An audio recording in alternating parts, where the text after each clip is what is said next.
नमस्कार। विश्व भारती के ऑफिशियल चैनल में आपका हार्दिक स्वागत है। मैं एस.बी. त्रिपाठी अभी बाल गोविंद भगत पाठ पर प्रकाश डाल रहा हूँ। मैं बुक का लाइन बाय लाइन नहीं पढ़ूँगा, ये अपने अनुसार मैं इस पाठ की कहानी को बोल रहा हूँ। कहानी इस प्रकार है। प्रस्तुत पाठ एक रेखा चित्र है। रेखा चित्र मतलब चरित्र चित्रण। इसमें बाल गोविंद भगत के चरित्र का पूरा चित्रण किया गया है।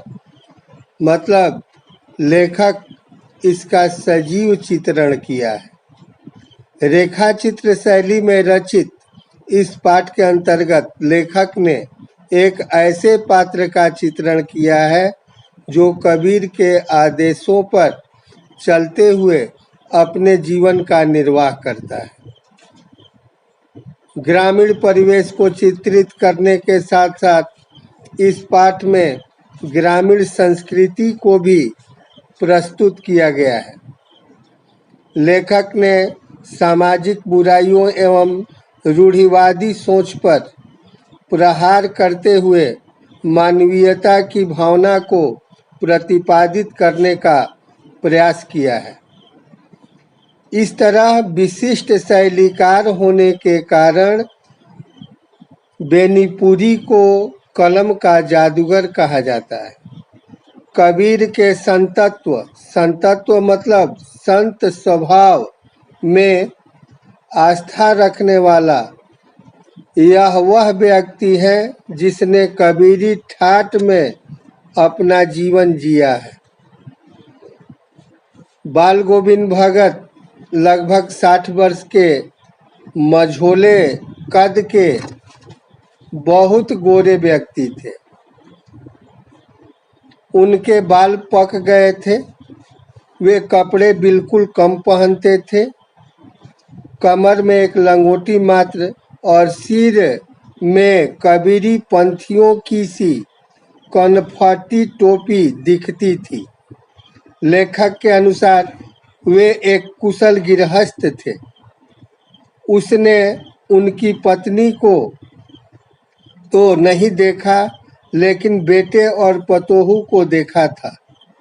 लेखक ने भगत की उपमा साधु से दिया। वे कबीर को साहब मानते थे। उन्हीं के गीतों को गाते, उनके आदेशों पर चलते। उनके अद्भुत व्यक्तित्व को देखकर लोगों को कौतूहल होता। कौतूहल मतलब जानने की उत्सुकता। उनकी सब चीज साहब की थी। उनके खेत में जो कुछ पैदा होता, सिर पर लादकर पहले उसे साहब के दरबार में भेंट स्वरूप ले जाते और वहां से जो कुछ मिलता प्रसाद स्वरूप लाते और उसी से गुजर चलाते, यानी उसी से अपना गुजारा करते। जब कबीर के सीधे सादे पद उनके कंठ से निकलते तो सजीव हो उठते। आषाढ़ के महीने में जब क्षेत्र के सभी किसान खेतों में रहते तो उनकी कानों में स्वर तरंग झंकार सी कर उठती। उस समय बाल गोविंद भगत का पूरा शरीर कीचड़ में लिथड़े अपने खेतों में रोपनी कर रहे हैं। उस समय उनके गीतों को सुनकर किसान मुग्ध हो जाते और उनके काम करने का रफ्तार तेज हो जाता। बच्चे झूम उठते और खेतों के मेड़ पर खड़ी औरतों के होठ कांप उठते हैं। भादों की अंधेरी रात में, ठीक आधी रात में, जब सारा संसार निस्तब्धता में सोया रहता है, तब यह गाना अकस्मात कौंध मतलब होता है चमक उठने वाली बिजली की तरह किसे न चौंका देता। पद है जाग रहा है तेरी गठरी में फिर जाग जरा। कार्तिक आया कि कार्तिक आया नहीं कि बाल गोविंद भगत की प्रभातियां शुरू हो जाती। इन दिनों वे सवेरे ही उठते, 2 मील जाकर नदी में स्नान करते और गांव के बाहर ही पोखरे के ऊंचे भिंडे मतलब ऊंचे टीले पर अपनी खंजड़ी लेकर बैठते और अपने गाने टेरने लगते मतलब गाना शुरू कर देते। लेखक शुरू से ही देर तक सोने वाले हैं, लेकिन एक दिन माघ के महीने में उनका संगीत उसे पोखरा पर ले गया था। वे देखे कि उस रहस्यमय वातावरण में वे कुश की चटाई पर बैठे काली कमली ओढ़े खंजरी बजाकर गीत गाए जा रहे हैं। वे गाते गाते इतने मस्त हो जाते, इतने सुरूर मतलब नशा में हो जाते, उत्तेजित हो जाते कि मालूम होती अब खड़े हो जाएंगे। उस समय लेखक को ठंड कपकपा रहा था, लेकिन भगत के मस्तक पर श्रम बिंदु कहते हैं पसीने। लेखक के मस्तक पर श्रम बिंदु जब तब चमक ही पड़ते। गर्मियों में उनकी सांझा कितनी उमस भरी शाम को न शीतल करती। भगत अपने घर के आंगन में आसन जमा बैठते। गांव के उनके कुछ प्रेमी भी जुट जाते। खंजड़ियों और करताल कहते हैं तालियां की। खंजड़ियों और करतालों की भरमार हो जाती। एक निश्चित ताल, एक निश्चित गति से उस ताल स्वर के चढ़ाव के साथ श्रोताओं के मन भी ऊपर उठने लगते, धीरे धीरे तन पर हावी हो जाता।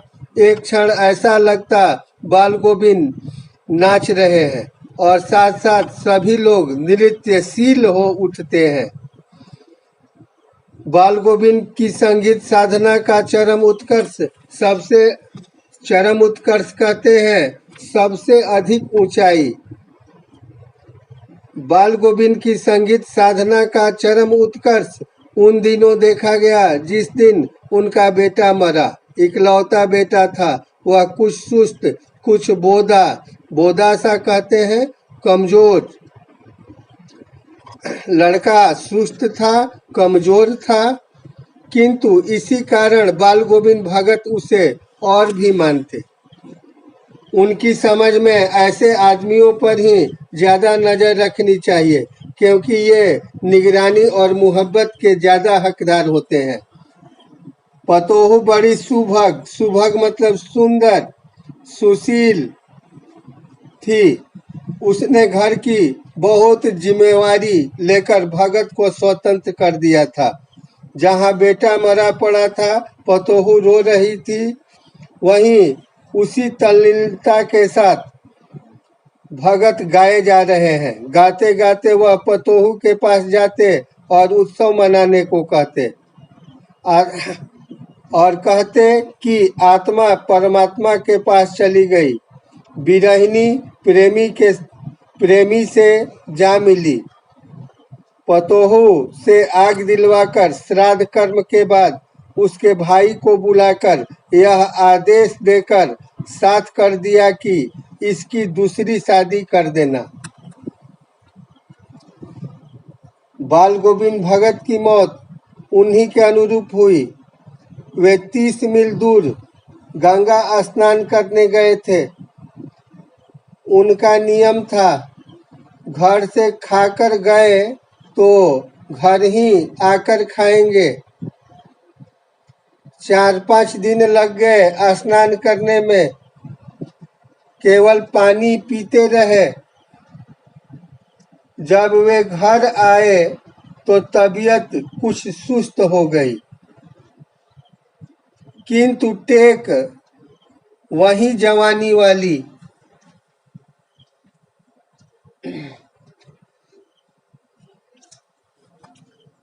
किंतु टेक वही जवानी वाली लोगों ने नहाने धोने से मना किया। कहा कि आप अब मत जाइए, शाम में मत नहाइए।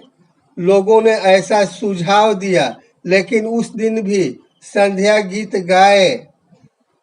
भोर में लोगों ने गीत नहीं सुना, जाकर देखा तो बाल गोविंद भगत नहीं रहे। धन्यवाद।